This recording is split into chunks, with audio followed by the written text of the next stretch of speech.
ای انسان، باور میکنی که روزی اوزی از تو نابود شد، یک عائله، یک اولاد و شنوندت میگیرد و میسوزد.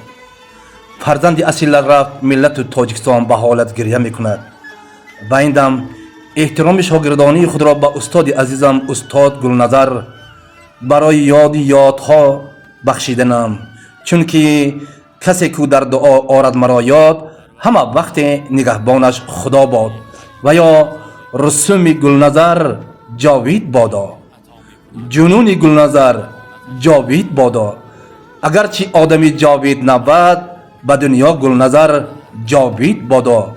با مؤلف سرود ملی جمهوری تاجیکستان استاد گلنظر با نام استاد نامه.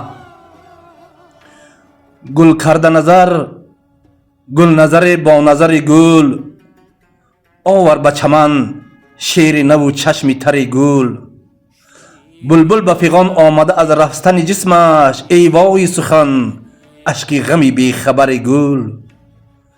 در شهره آفاق سرودش بپذیرند با نام خوشی خوش نظر گل نظر گل. تا هست سخن کامی ورا لحن خدایی است، استاد سخن گل نظری هم اثر گل. در ساز و طرب نامناسب داشت یگانه، اعجاز گل است از گذر نوحگر گل. در باغ مرادش دل شادی بفزاید، ارکان سخن گنج سخن گل نظر کل. در لطف کرم بهترین لفظی دری داشت، یک در ای سازی وطن خوشگوهر گل.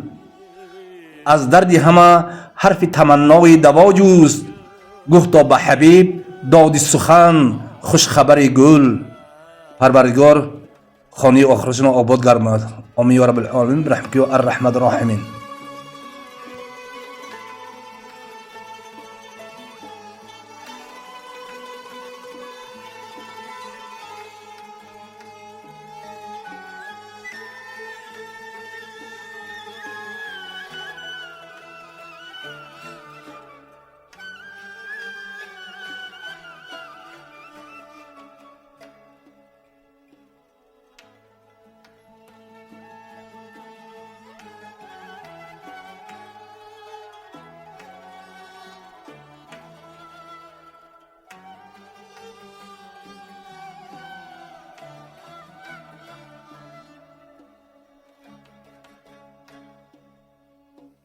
در آن گوشه چندان غزل خواندم شد که خود در میانی غزل ها بمیره.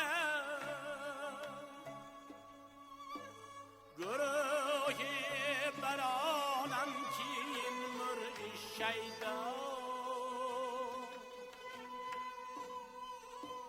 کجا عاشقی کرد آنجا